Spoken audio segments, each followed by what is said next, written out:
You'll write code that makes decisions about which line of code should be executed depending on the results of previously executed code. This is called control flow. In this lesson, you'll learn how to use logical operators to check conditions and to use control flow statements to choose the code that will be executed as a result. Here's an example of conditional flow in a login screen. We check to see if the password is correct, and if it isn't, we display an error message and go back to the login screen.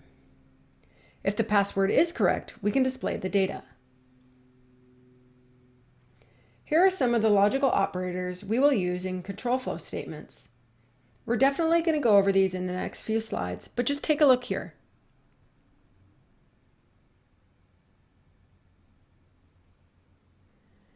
When you want to see if a condition is true before performing a block of code, you can use the if keyword, then write the condition, and then place your conditional code inside some curly braces. We can see an example of that here when we want to check if the water is boiling. If the water's temperature is greater than or equal to 100, we will print the water is boiling. When you want to perform one block of code or another based on a condition, you can use the if-else statement. The format is the same as the if statement, except you add the else keyword, then the code block you want to perform if the previous condition is false. You can assign the results of a logical operator to a Boolean constant or variable in order to check or access the value later. Bool values can only be true or false. So here we are creating a true or false value in the isSmallNumber variable by checking if the number is less than 10. We do the same thing with the isSpeeding variable by checking if the current speed is greater than the speed limit. Doing this not only makes your code more readable, but also allows you to reuse the condition later on. It's also possible to invert a bool value using the logical not operator, which is represented by an exclamation point.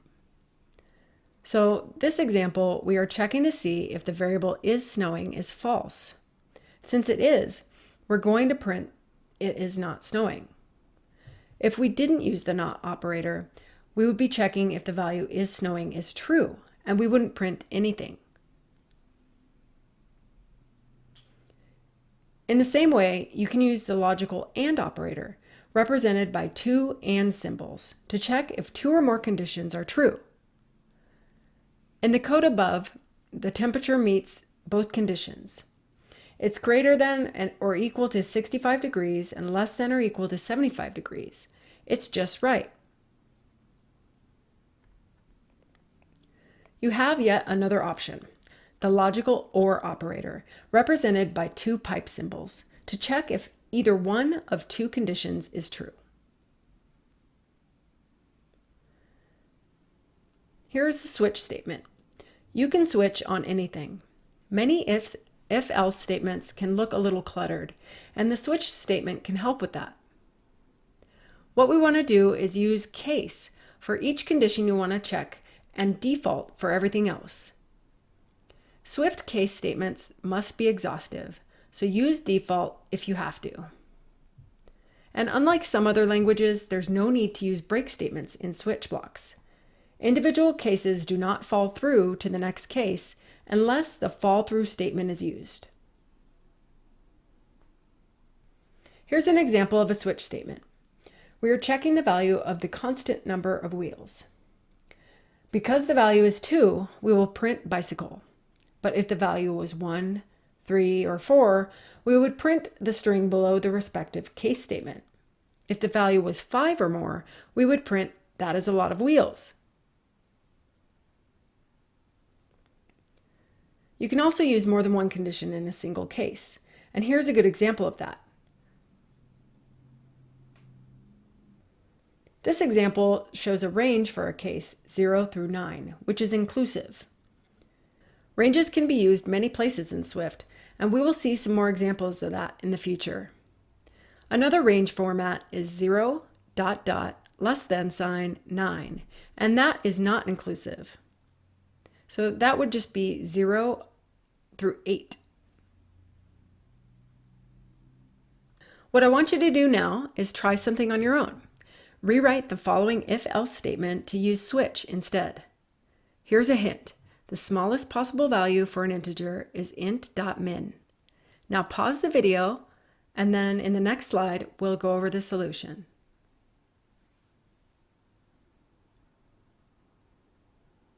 Welcome back. Let's go over the solution to our challenge. So we want to perform conditional blocks of code based on the value of the temperature constant. So we will switch on that temperature constant. I told you the smallest possible integer was int.min. So we will use that for the beginning of our range up to 64 for the first case statement. The second will be 65 to 75. Then we will have a default statement for all other temperatures. A common use case for an if statement is to set a variable or a return value. If a certain condition is true, you want to set a variable to one value. If a condition is false, you want to set a variable to a different value. Consider this code here. What we're trying to do is check if A is greater than B, and if it is, we will assign A to largest. Now, if B is greater than A, then we will assign B to largest. So this can actually be written in a more concise way. Because this situation is so common in programming, many languages include a special operator called the ternary operator for writing code more concisely. The ternary operator has 3 parts: a question with a true or false answer, a value if that answer to the question is true, and a value if that answer to the question is false. The code to return the larger of the 2 values can be reduced to a single line of code with the ternary operator. Now, keep in mind that it's never required to use the ternary operator in Swift, but it's definitely useful if you want to assign a value based on a condition rather than resorting to a more complex if-else statement. Now you can complete the control flow playground for lesson 4. Good luck!